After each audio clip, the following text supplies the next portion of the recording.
suis rendu compte que finalement, j'avais été un petit peu réfractaire au conditionnement, puisque je n'avais pas confiance en l'extérieur. Les conditionnements avaient moins d'impact sur moi parce que j'étais restée dans un état animal, primitif, primaire, on va dire, ne faisant confiance qu'à mes ressentis. Quand on est dans cet état animal, on est avec tous nos sens à l'affût, aux aguets. Et l'animal, dans la nature, quand il est dans ce positionnement, il est capable de sentir le danger avant qu'il se manifeste. Et moi, j'étais pareil, puisque j'avais toujours cette peur de l'abandon. J'étais tout le temps en alerte, à savoir par où l'abandon allait venir. Donc, sans m'en apercevoir, j'avais tous les sens ouverts afin de capter l'information avant qu'elle se manifeste. C'était exactement la même chose. Bonjour à tous, j'espère que vous allez bien. Alors cette semaine, j'ai le plaisir de recevoir Aline Peugeot. Aline, elle est médium, auteure et conférencière. Et elle est notamment l'auteure du livre « Du chaos à l'éveil spirituel », livre que j'ai eu entre les mains en 2020 et qui m'a profondément marqué de par le récit du parcours si difficile et si touchant d'Aline, mais aussi et surtout par son incroyable capacité à faire de ce parcours une force, sa force, le socle de sa spiritualité. C'est de tout ça dont nous allons entre autres parler dans cet épisode. Je remercie très sincèrement Aline pour ce partage et vous tous pour votre fidélité. Et je vous souhaite une très belle écoute.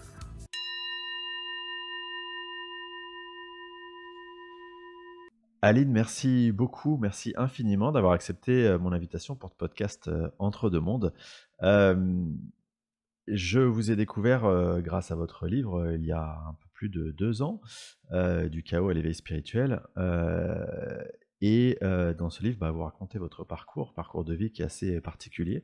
Est-ce que vous pouvez du coup vous présenter à nos auditeurs et puis expliquer un petit peu quel a été justement pour vous ce parcours? Eh bien, je m'appelle Aline Peugeot, comme Xavier l'a dit judicieusement. Je suis auteure, conférencière et coach en développement personnel. J'ai pas toujours été ceci. J'ai d'abord, dans une première partie de vie, été plutôt dans l'expérience et plus précisément dans l'expérience douloureuse. Pour débuter mon parcours, j'ai été abandonnée à l'âge de 2 ans et j'ai connu l'orphelinat jusqu'à être adoptée par la famille dont je porte le nom. Et en fait, on pense que l'adoption a été la fin euh, d'un parcours de ballottement, de errance, mais en fait, ça n'a été que la continuité parce que mes parents adoptifs étaient pas capables, puisque eux ne l'avaient pas connu eux-mêmes, de manifester une quelconque affection. Et on se doute bien qu'un enfant, quand il a un début de parcours d'abandon si jeune et de solitude ensuite, comme je m'en souviens de l'orphelinat, a développé un énorme manque affectif. Et j'étais avide de ça, donc je ne l'ai pas trouvé non plus dans cette famille adoptive, ce qui a fait que ça n'a que prolongé, fait perdurer cette souffrance. Cette famille également bourgeoise avait des codes assez particuliers et auxquels je répondais absolument pas. Donc j'avais beaucoup de mal à trouver ma place en son sein. Et également en parallèle, puisque j'étais la fille d'eux, j'arrivais pas à trouver ma place dans la société, puisque on va dire que le peuple me mettait de côté parce que je faisais pas partie de leurs normes. Alors le parcours, la continuité du parcours a été avec ces éléments de base là en fait, c'est-à-dire zéro base, zéro soutien, zéro stabilité. Et j'ai dû apprendre à comprendre les choses par moi-même, à ne pouvoir compter que sur mes observations, mes ressentis. Et c'est très dangereux parce que quand un ressenti devient une forme de vérité, on va tout droit dans le mur, surtout lorsque ces ressentis sont souffrance, rejet. En fait, les 5 blessures de l'enfance, qu'on appelle également les 5 blessures de l'âme. Et voilà, donc tout a été basé, toute ma construction de jeune adulte et adulte ensuite a été basée sur des vérités elles-mêmes qui prenaient leur socle dans des ressentis de souffrance. Voilà, donc ça a été très compliqué pour moi de devenir une adulte épanouie telle que je le suis aujourd'hui. Et c'est pour ça que j'ai écrit ce livre, ce premier livre autobiographique, parce que j'ai réussi quand même à trouver le cheminement personnel vers moi, à la rencontre de moi-même, alors que comme tout le monde, je m'étais identifiée à l'image de moi qu'on me renvoyait, c'est-à-dire je m'étais identifiée aux réactions extérieures pour avoir une idée de qui j'étais. Et comme c'était que du rejet, forcément j'avais très peu d'estime pour moi-même, très peu de confiance aussi.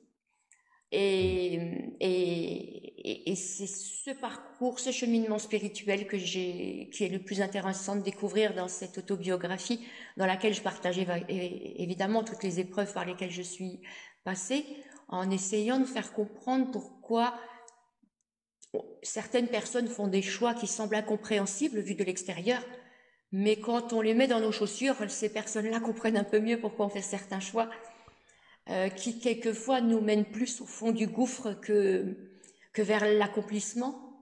Mais c'est normal, toujours pareil, quand on n'a que des bases euh, dénigrantes, on ne peut pas faire des choses fantastiques, voilà. Ouais, j'imagine. Est-ce que, avec le recul qui est le vôtre aujourd'hui, il y a une sorte de paix maintenant, quand vous regardez ce passé, notamment de paix envers les personnages de ce passé, vos parents, votre entourage? Est-ce que vous avez atteint ce seuil-là, ou est-ce qu'il y a encore des sortes de blessures dans lesquelles bah, vous n'avez pas forcément envie d'aller creuser? Alors, des blessures, il ne reste pas de blessures, on va dire que ça reste une sensibilité, comme les cicatrices, c'est les propres de cicatrices qui se réveillent quand il y a un changement de temps ou qu'on va tomber malade. Il y a des sensibilités, et c'est ce qui fait notre particularité, notre singularité, et qui nous différencie tous les uns des autres, et qui fait qu'on a un caractère plus comme ci que comme cela. Donc les sensibilités sont là. Après, le tout dans le cheminement spirituel, c'est de trouver la sagesse qui fait qu'on ne l'exprime pas forcément. On en prend conscience et on ne va pas, ça devient plus un trait de caractère ou une nature, mais c'est une particularité qui fait qu'on est parfois plus sensible à certaines problématiques que d'autres, et c'est par ces cicatrices-là qu'on apporte notre individualité dans les solutions qu'on peut proposer ou l'accompagnement qu'on peut proposer à son prochain, qui s'y identifie, et pour d'autres pas du tout. Voilà pourquoi tout le monde a sa place, parce que certains parlent plus qu'à d'autres. Au niveau du pardon, c'est un des piliers du développement personnel et du cheminement spirituel, et on doit en passer par là pour trouver la sérénité, parce que le pardon quand on ne pardonne pas, on ne fait qu'entretenir. Déjà, de un, on comprend qu'on continue à donner le pouvoir à l'autre sur notre réalité, sur notre vie, d'agacement, pouvoir d'énervement, pouvoir de rancœur. Et quand on reprend les rênes de notre existence et que on pardonne, on, on ça veut dire qu'on prend conscience que les gens ont fait comme ils ont pu avec les outils qu'ils avaient, et nous de même. On a interprété et pris des décisions qui nous semblaient les seules à ce moment-là, ou les plus judicieuses à ce moment-là, et qu'on ne peut pas en vouloir à un élève de maternelle de ne pas réussir en terminale, pour essayer d'imager un peu ce que je veux dire. Donc, je suis consciente que j'ai fait ce que j'ai pu avec les outils que j'avais et les compréhensions de l'époque, et que maintenant, eh bien, forcément, je réagirai plus pareil. Donc, il y a une distance qui se fait avec la personne qu'on était à ce moment-là. Donc, c'est facile de pardonner. Parce que le plus dur, en fait, c'est se pardonner à soi-même. Mais quand on a réussi à mettre cette distance et qu'on ne sait plus nous, c'est une version de nous que nous ne sommes plus, on pardonne facilement. Et tout le monde a eu un rôle dans mon parcours euh, qui avait un aspect positif. On dit souvent il y a toujours un bien dans un mal, et effectivement, quand on n'est pas de mauvaise foi et qu'on regarde les choses en face, si pendant des années, pour moi, mes parents étaient les pires pourris au monde de parents, En fait, en fait, non, non. Maintenant, je reconnais qu'ils m'ont aimé, mais à leur façon, et que j'ai été aveugle à leur expression, et que eux ne pouvaient que transmettre ce qu'ils connaissaient eux-mêmes. Donc, la maturité et la sagesse vient adoucir tout ça, et surtout, ce qui fait mal, ce qui déstabilise un être humain, c'est l'incompréhension. À quel moment s'effectue on peut dire la bascule, c'est-à-dire que il y a un moment où vous arrivez à vous extraire de ce parcours si compliqué et à gagner un petit peu dans cette spiritualité, à franchir le pas, quoi. En fait, la vie, la mort est liée, et en fait, c'est la vie, la mort qui m'a rattrapée dans ce sens où c'était tellement un parcours de souffrance que il fallait que ça s'arrête d'une manière ou d'une autre, par la mort ou par la vie. Il fallait que meure quelque chose et que la vie s'installe. Le raccourci dans ma tête, c'était bon, il faut se mettre la corde au cou et comme ça, c'est bon, on souffre plus. Euh, mais la vie nous rattrape parce que durant ces années, on a construit, on a eu des enfants, on a des responsabilités, on n'a pas envie de faire ce qu'on nous a fait, c'est-à-dire d'abandonner. Donc avec tous ces éléments qu'on a rencontrés sur le parcours, on pioche dedans et on se dit comment construire la suite pour qu'elle soit à l'opposé de ce que je connais. Et c'est là que c'est l'intelligence spirituelle qui n'est ni plus ni moins que des questions existentielles qu'on arrive enfin à se poser, et qui nous font réaliser pas mal de choses qui permettent de cicatriser et de se reconstruire sur des bases beaucoup plus posées, universelles et sages. Parce que c'est vrai que quand on est dans un parcours de souffrance, les bases sont pas universelles, elles sont hyper personnelles. On est vraiment centré sur soi-même, on est nombriliste, on est dans le profil de la victime qui ne voit que son statut à part. Pour une victime, elle est toujours pire que les autres, défavorisée, le sort s'acharne. Donc cette intelligence spirituelle qui mène à poser des questions existentielles rassemble. On n'est plus dans l'ego blessé qui est seul contre le monde entier. On commence à s'ouvrir et à comprendre avec le détachement du je pour aller rejoindre le nous. Parce que pour comprendre les choses, il faut également comprendre la réaction de l'autre en face. Donc ça réunit en fait ce cheminement personnel et spirituel vers soi, nous rabiboche, nous rallie à nos semblables et à la vie. Voilà. Dans ce parcours, si je dis pas de bêtises, il y a cet éveil aussi au monde subtil, à cette perception. Comment est-ce que ça s'inscrit dans votre parcours? Alors, je me suis aperçue, quand j'ai commencé ce parcours de cette quête avide de compréhension, de connaissance, de découverte, de enlever enfin les pourquoi pour mettre des comment, et enlever les points d'interrogation pour pouvoir écrire la suite, en fait. J'ai été amenée à travers des lectures à lire des témoignages d'expériences de mort imminente, parce qu'on se pose des questions sur après la vie, qu'est-ce qui se passe.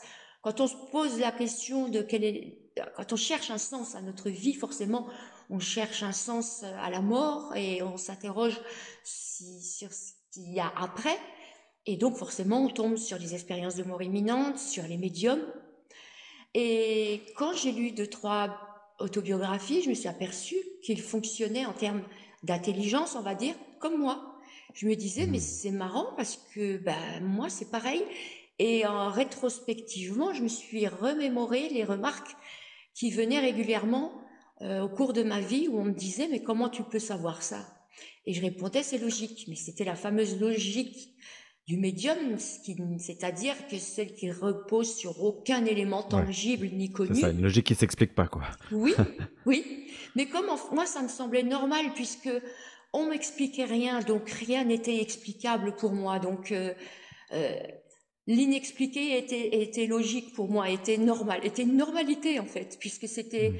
comme j'avais pas de dialogue avec mes parents adoptifs, c'était tout le temps que des gros points d'interrogation, des choses pas expliquées. Donc quand les choses qu'on ne pouvait pas expliquer se manifestaient, pour moi c'était normal. Et ce mode de fonctionnement, je me suis intéressée pour voir la différence. Pourquoi il y en avait pour qui c'était facile et pourquoi d'autres pas. Et donc j'ai observé mon parcours et je me suis rendu compte que finalement j'avais été un petit peu euh, euh, réfractaire au conditionnement, puisque je n'avais pas confiance en l'extérieur. Les conditionnements avaient moins d'impact sur moi parce que j'étais restée dans un état animal, primitif, primaire, on va dire, ne faisant confiance qu'à mes ressentis, puisque Mm. j'avais pas d'explication, comme je l'ai dit tout à l'heure. Mes émotions étaient des vérités et devenaient des pensées. Tout était basé sur le ressenti. Et quand on est dans cet état animal, on est avec tous nos sens à l'affût, aux aguets. Et l'animal, dans la nature, quand il est dans ce positionnement, il est capable de sentir le danger avant qu'il se manifeste. Et moi, j'étais pareil, puisque j'avais toujours cette peur de l'abandon. J'étais tout le temps en alerte à savoir par où l'abandon allait venir. Donc, sans m'en apercevoir, j'avais tous les sens ouverts Mm. afin de capter l'information avant qu'elle se manifeste. C'était exactement la même chose. Et c'est pour ça que je ne me fiais pas aux paroles, je ne me fiais pas aux apparences, j'essayais toujours de capter l'information derrière. Et quand on est habitué à être dans cet état de conscience modifié, parce qu'après en étudiant un peu les neurosciences et le fonctionnement du cerveau, quand on est passionné par le fonctionnement de l'être humain et de la société, on en arrive à étudier certains organes spécifiquement. Et je me suis aperçue que on arrive à attraper l'information quand elle est encore en l'état de données. Et là, on rejoint tout ce que ces incontournables personnages comme Greg Braden et Philippe Guimand expriment. L'information, avant qu'elle soit manifestée, qu'elle ait sa densité, elle existe en tant que particule informationnelle.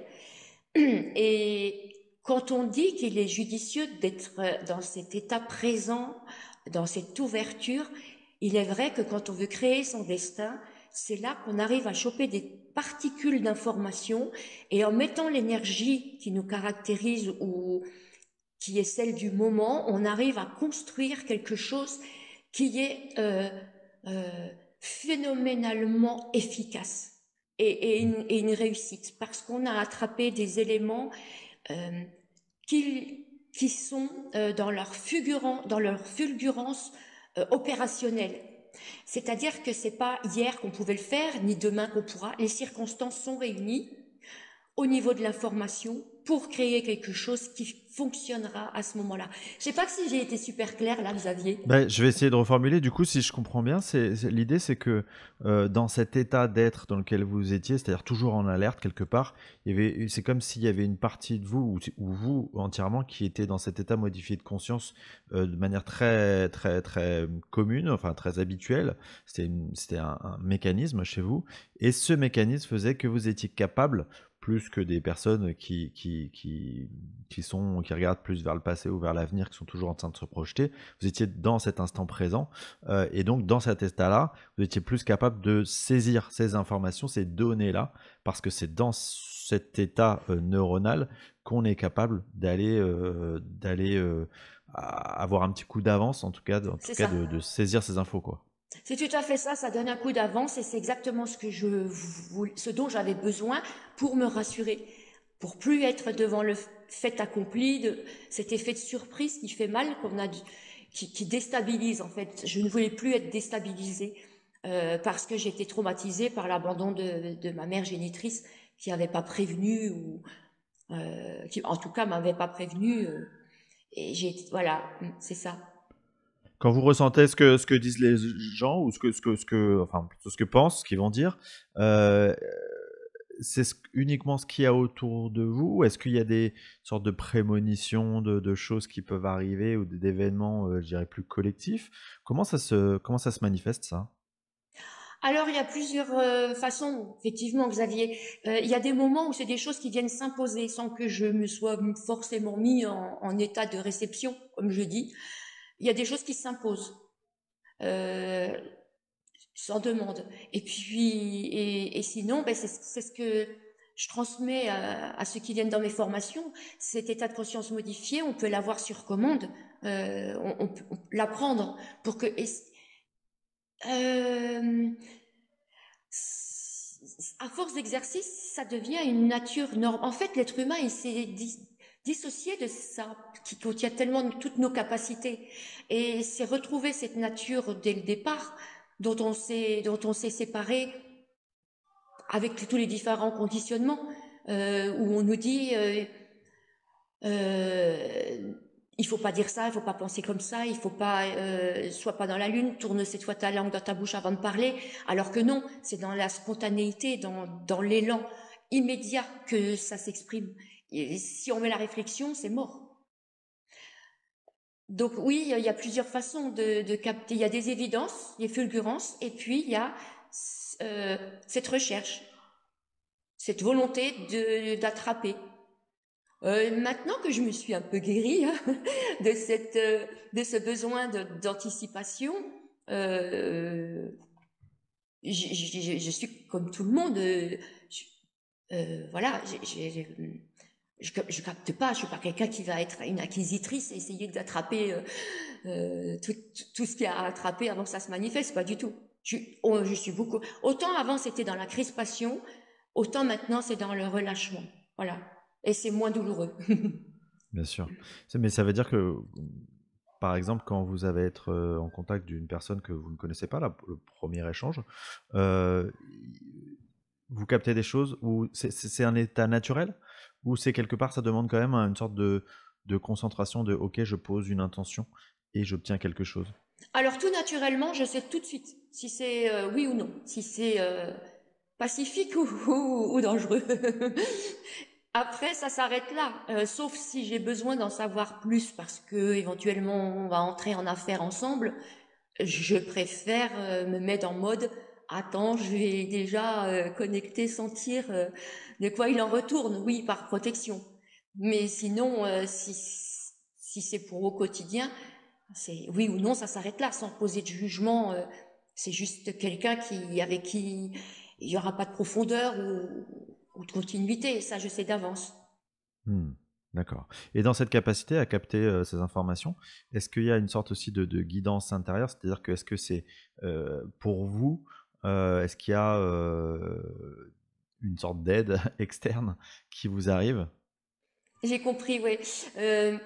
Alors au début, quand j'ai commencé à exercer en tant que médium, euh, j'étais convaincue d'être accompagnée par une autre dimension. Et après, en fait, j'avais plus l'impression d'être seule et de me connecter moi-même. Et je pense que au début, j'avais besoin d'un support par manque d'assurance. Ça me rassurait certainement d'être convaincue que j'avais un guide ou des archanges ou selon peu importe les croyances. Euh, Après, j'ai plus été aussi convaincue que ça. Ça s'est fait assez naturellement. Je me suis rendu compte que je m'adressais à personne, en fait, que j'allais puiser les ressources dans mon silence intérieur. Donc, j'ai pas dans ce milieu-là. Il y en a beaucoup qui ont des convictions. Je les admire. Moi, j'en aurai que quand je serai dans l'autre dimension, je pourrais dire ce que je vois et ce qui se passe. Mais je pense que mon expérience n'a pas pu m'apporter de certitude, que des, que des directions qui sont euh, l'une plus cohérente que l'autre. Et en plus, comme on change, nos vérités changent. Je pense que c'est ça, être intelligent aussi.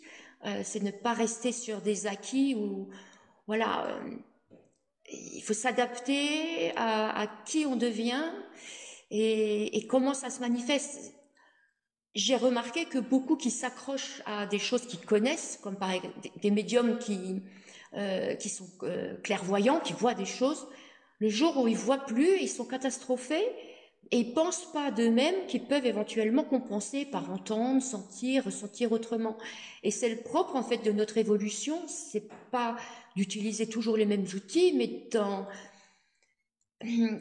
c'est très cartésien comme approche. Quand on perd la vue, quand on n'est pas de naissance et qu'on perd la vue, ben, qu'est-ce qu'on va faire? On va faire avec, on va compenser, on va trouver d'autres sources. C'est pareil en médiumnité, rester sur ses acquis va pas faire progresser. Si ces acquis faiblissent là, se mettre en position d'accepter que d'autres choses soient efficaces ou actives. Pour les vérités, c'est pareil. Je suis convaincue de rien et selon ma vie, comment elle se déroule et ce que j'observe et ce que je ressens, ben, j'ai des vérités différentes. Et sachant que, comme j'ai dit, je serai convaincue que quand j'y serai. Ouais, c'est intéressant cette réflexion. Ça m'amène plein de questions. La première, c'est est-ce que avec autant d'années de médiumnité quelque part, il y a encore cette notion de doute? Vous voyez, quand il y a quelqu'un qui vient vous consulter, est-ce qu'il y a encore ce doute de bah, est-ce que je vais capter, est-ce que ce que je vais capter, ça va être pertinent? Ah, du tout, pas du tout, absolument pas, aucun doute.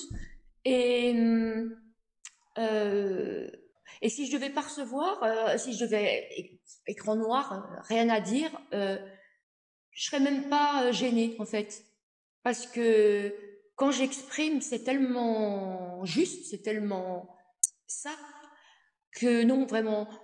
Parce qu'en plus, régulièrement, quand je donne des prénoms, que je donne des situations et que la personne me dit non, non, ça me dit rien, non, non, j'ai pas vécu ça, j'ai dit notez, enregistrez bien ça. Et en fait, ça se déroule et on me rappelle après en me disant vous aviez raison, cette personne avait ce prénom ou la situation s'est déroulée 3-4 jours après votre coup de téléphone. Donc même quand on me dit non, ça me déstabilise absolument pas.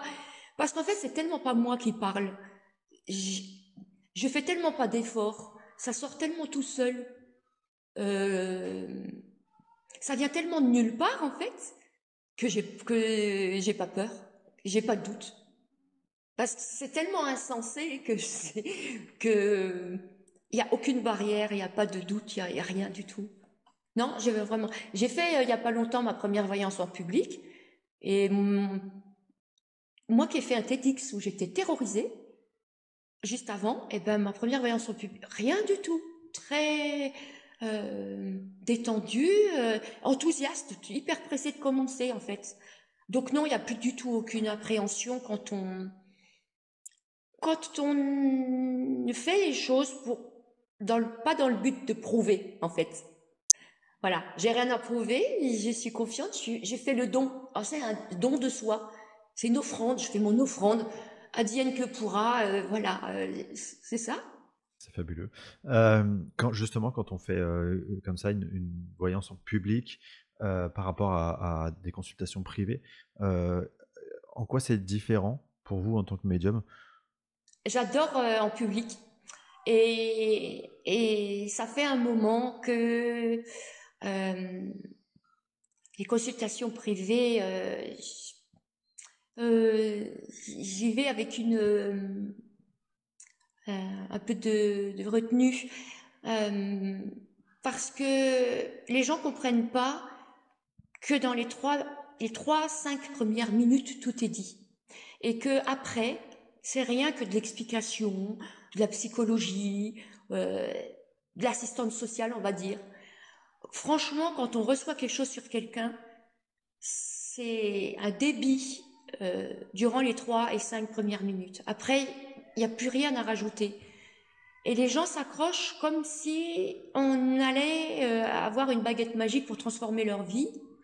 Les gens, parfois aussi, refusent de se responsabiliser et attendent qu'on prenne la décision pour eux. Et tout ça, je suis absolument pas pour. Et ça crée une attente, voilà. Je perçois l'attente. Ça donne une tension palpable de besoin. Et j'aime pas trop qu'on ait besoin à ce point-là de moi, comme si c'était une question de vie ou de mort en public. Et quand on délivre, c'est tellement frappant. Ils restent, euh, ils sont stupéfaits et ces stupéfactions, en fait, leur donnent des convictions immédiates. Ah oui, il y a quelque chose. Ah ouais, là non, je peux pas douter, il y a quelque chose. Par contre, dans le privé, au bout d'un moment, ça remettra en question tous les éléments qui ont été dits, parce que l'humain a la mémoire courte, et que si on lui laisse l'occasion de discuter de choses qui l'a frappé, ça va rentrer dans une forme euh, d'excuse pour Hmm. expliquer la stupéfaction première. Oui, c'est-à-dire qu'en fait, quelque part, le mental reprend le dessus pour se remettre dans des situations où il peut expliquer ce qui vient de se Oui, passer. oui, C'est ça. oui, voilà, c'est ça. Donc c'est pour ça que je préfère en public, parce que je suis quelqu'un de très cartésien et il y a quelque chose, c'est évident. Et ce quelque chose, c'est un super pouvoir que tout être humain a en lui. Et c'est ce qui, à mon avis, laissera la supériorité de l'intelligence humaine euh, sur l'intelligence artificielle. Et c'est aussi, avec tout ce qui se déroule et la direction que prend notre humanité, une question de sauvegarde de notre espèce. Parce que on l'a bien vu quand il y a des bugs et qu'il n'y a plus de moyens de communication, revenir à la télépathie, c'est pas mal. Et la télépathie, on le voit dans mes formations, ça fonctionne très bien. Euh, Quand les gens arrêteront de penser que c'est le QI qui détermine la force, la puissance, la valeur de quelqu'un, ça sera bien. Parce que c'est uniquement cette capacité de se mettre dans un état de conscience modifié qui permet d'être au plus proche d'une vérité, avec toutes les manipulations qu'on a connues et qu'on connaîtra encore. C'est également être en état d'âme, et cet état d'âme est beaucoup plus euh, perspicace et judicieuse au niveau de la réaction. On a tous fait l'expérience quand le cerveau se met à bugger parce que là, il est euh, tellement ébahi par cette situation nouvelle qu'il se défile en fait. C'est fameux, il n'y a plus de cerveau. Et là, l'âme vient prendre le relais, notre conscience vient prendre le relais et vient un peu se servir du corps. Et quand on fait une chute qu'on n'a pas prévue, c'est là qu'on se dit punaise, mais comment je me suis rattrapée? Ou quand on fait tomber un truc et qu'on y tient beaucoup, et même l'espace-temps, on est dans vraiment une autre dimension et on voit la chose tomber au ralenti et on a le temps de se faire toute une réflexion en disant punaise, je vais me faire tuer si ça tombe par terre, il y tient tellement. On a le temps de se faire toute une histoire et avoir le geste qui va le rattraper au ras du sol au dernier moment. Et on se dit oh punaise, comment j'ai fait trop ça. C'était vraiment un super pouvoir parce qu'on est hors emprise du temps, puisque le temps de se ralentit et on est dans on réfléchit pas à comment faire, on fait. En fait, c'est un état d'être qui est hyper puissant, insaisissable, instoppable, invulnérable. Voilà. On va parler de formation parce que c'est assez passionnant. Juste avant, j'avais une question. Vous venez de parler de cette notion de temps et on en parle souvent dans ce podcast et évidemment on sait que le temps c'est quelque chose de difficile à appréhender d'un point de vue de cette incarnation terrestre et cette notion de subjectivité du temps et puis du temps qui n'existe pas dans l'au-delà. Comment vous comprenez cette notion de temps et surtout du temps dans l'au-delà, dans les mondes subtils? Ouh là là, je ne crois pas que je me sois posé cette question aussi loin parce que c'est vrai que c'est le temps, c'est lié à tout ce qui est physique et mathématique. Et moi, j'ai un gros problème avec avec ces deux matières-là.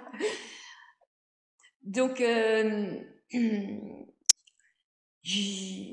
me semble assez judicieux de penser qu'il y a plusieurs dimensions, euh, peut-être même plusieurs nous dans des espaces différents. Parce qu'il m'arrive des choses un peu bizarres où j'ai l'impression d'avoir vécu une situation mais différemment. Du coup, ça me déstabilise quand je la vis et que je me dis mais je l'ai déjà vécu mais c'était autrement. Euh, la théorie des cordes et tout ça et vraiment tout ce que dit Philippe Guimond, il le dit beaucoup mieux que moi, est très cohérente. C'est très cohérent. Euh, je saurais pas mieux expliquer ni avoir d'avis que tous ces physiciens quantiques et métaphysiciens. Comme d'ailleurs Franck Athènes aussi développe pas mal ces choses-là d'une manière hyper cohérente, mais en fait je les comprends sur le coup, mais après, en fait c'est mes cellules qui les comprennent. C'est comme une connaissance qu'on a et que le voile s'ouvre dessus. Ah ben oui, c'est évident. Mais puis, tout de suite après, qu'est-ce que Oui, c'est j'ai comme si compris ça, déjà? c'est ça. C'est notre, quelque part, il y a une partie de nous qui sait, qui a compréhension de cette information, mais il y a une autre partie de nous qui est pas vraiment capable de l'appréhender, en fait. Et, et c'est assez frustrant parfois d'ailleurs. Ah oui, oui, complètement, parce que la vie, elle prendrait encore une autre dimension si on était conscient de ça. C'est le cas de le dire. Ah oui, ça serait hyper. On serait occupé là. Hmm. Donc dans ces formations, vous allez nous expliquer un peu comment ça se passe. Le principe, c'est que, vous l'avez dit tout à l'heure, hein, on est tous dans qui on est vraiment. On est des êtres beaucoup plus connectés, effectivement, à toutes ces sensations, ces perceptions, ce monde subtil, puisque c'est vraiment qui on est quand on est désincarné. Donc j'imagine que l'idée derrière ces formations, c'est d'arriver à reconnecter une partie de nous avec ça. Euh, c'est comme ça qu'on peut l'expliquer?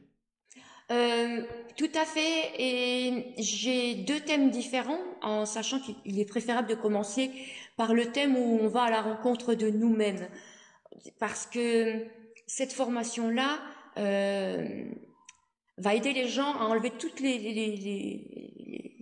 couches qu'ils ont sur eux, qui ne leur appartiennent pas, toutes les illusions, tous les traits de caractère ou de nature qui sont persuadés être et en fait qui ne sont pas eux.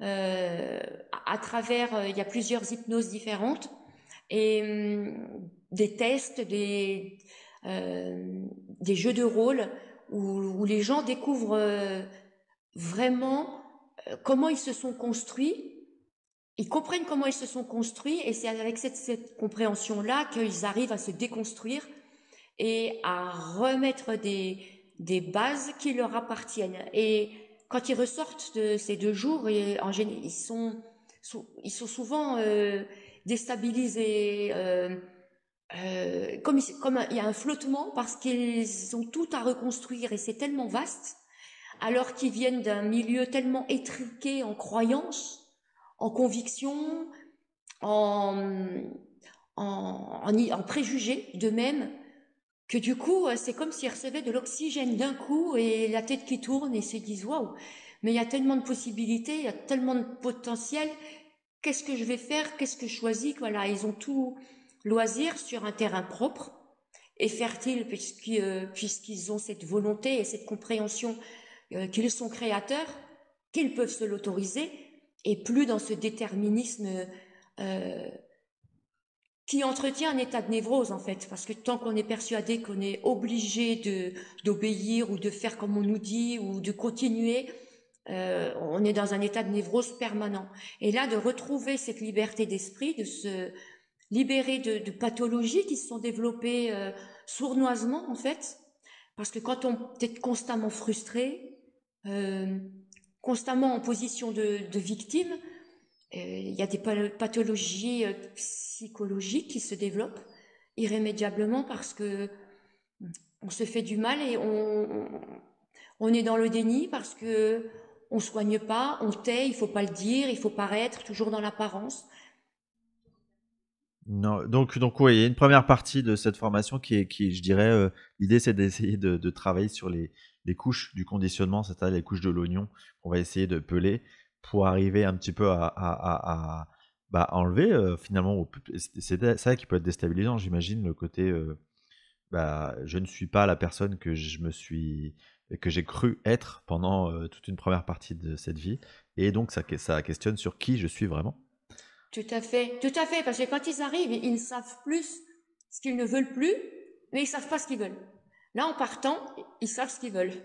Et ils parlent même plus de ce qu'ils veulent plus, parce qu'ils ont compris que quand on focalise sur ce qu'on veut pas, on fait que le créer, en fait, et le retenir. Et dans la deuxième formation, c'est là qu'on peut, en étant enfin nous-mêmes, et forcément, on a épuré tous nos filtres. Et c'est là qu'on peut enfin développer nos capacités extrasensorielles et psychiques, parce que ça va pas passer par des interprétations. L'expression ne va pas passer par des filtres d'interprétation qui sont personnels. Et ils ont gagné en assurance et en estime d'eux, et euh, ils osent exprimer quelque chose qui n'a ni queue ni tête pour eux. Et ça, c'est le plus compliqué quand on est conditionné. Comme je disais tout à l'heure, on ne parle pas pour ne rien dire ou tourne cette fois ta langue dans ta bouche. Non, quand on reçoit quelque chose, même si c'est pas cohérent pour nous et que ça nous parle pas, il est nécessaire de le retransmettre tel que reçu à la personne en face, parce que c'est à elle que ça s'adresse et c'est elle qui va mettre dans l'ordre et qui va comprendre l'information. Donc ils apprennent. En fait, beaucoup pensent que c'est le chakra coronal qui est le plus actif, mais en fait, il n'y a rien de plus faux. Le chakra coronal, de toute façon, lui, perçoit, même si on n'en est pas conscient. Mais c'est le chakra de la gorge, celui-là le plus coincé, parce qu'on perçoit, mais on ne dit pas. Parce que c'est même rentré dans le langage courant. On dit, ah, mais je le sentais, je le savais. Donc c'est rentré, on le sent, mais on ne l'a pas dit. Voilà. Et beaucoup de gens disent, je ne comprends pas. Je percevais beaucoup de choses, mais maintenant, je ne perçois plus rien. C'est bloqué. Mais en fait, ils n'ont pas tort. C'est bloqué dans ce sens où on reçoit, donc comme on parle souvent de canal, on reçoit par le chakra coronal. Mais quand un tuyau, à force de mettre quelque chose et que ça sort pas par l'extrémité, bah, ça se bouche.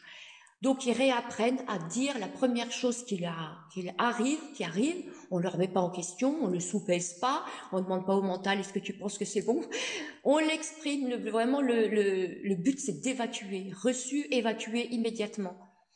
Voilà, et c'est... Et est-ce que tout le monde a la capacité à faire ça? Je veux dire, dans l'idée de, est-ce que, quelque part, dans notre chemin de vie ou en tout cas dans ce qu'on a planifié de ce que devait être notre incarnation, est-ce que, quelque part, j'imagine que vous, de votre côté, par exemple, vous avez mis des ressources qui étaient d'office là, dès le début pour activer cette perception? Est-ce qu'il y en a qui ont plus de ressources que d'autres? Est-ce que tout le monde est capable de le faire? Heu, Ah oui, alors, oui, comme tous les sens, c'est un sixième sens, comme tous les sens, il y en a qui sont plus développés que d'autres. Euh, Et oui, il y en a qui sont doués, il y en a qui le sont moins, mais ça se travaille et on peut acquérir un niveau. Il y en a qui c'est leur destinée d'exercer avec cette capacité, d'autres non.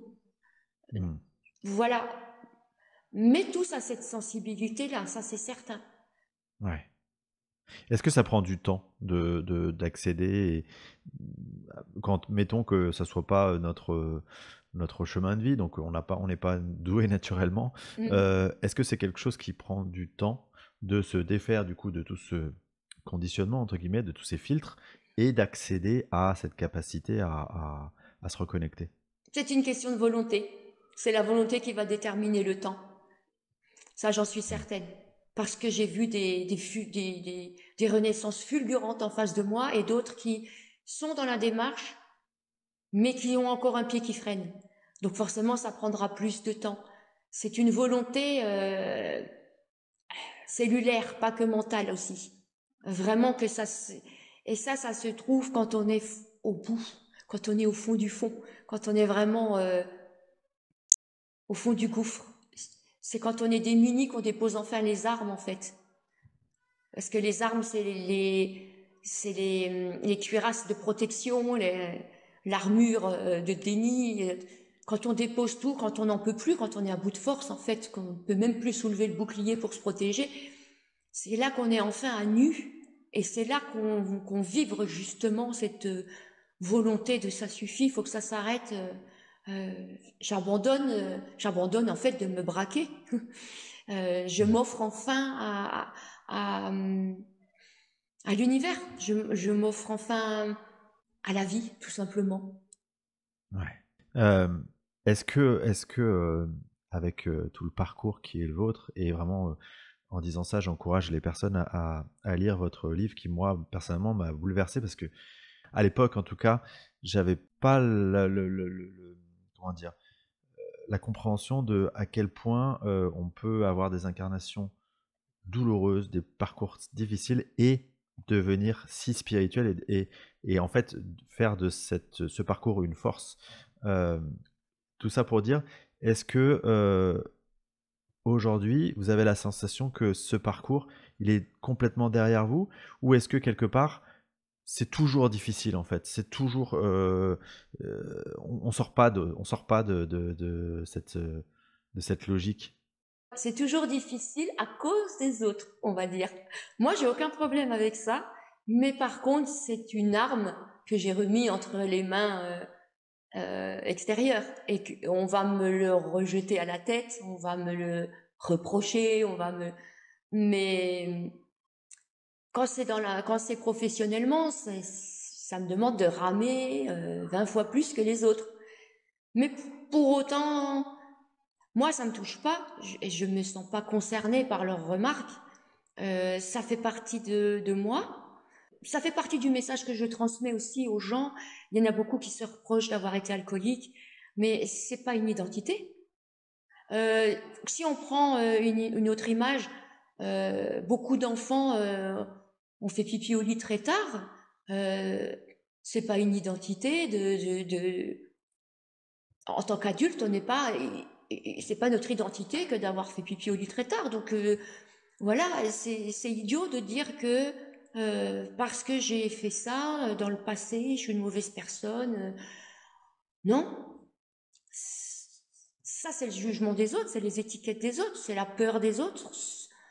C'est en fonction de leur vérité, de leurs croyances et puis de leurs valeurs et ou de leur non-valeur, on va dire, parce que avoir des valeurs, c'est essayer au moins de comprendre les choix de l'autre.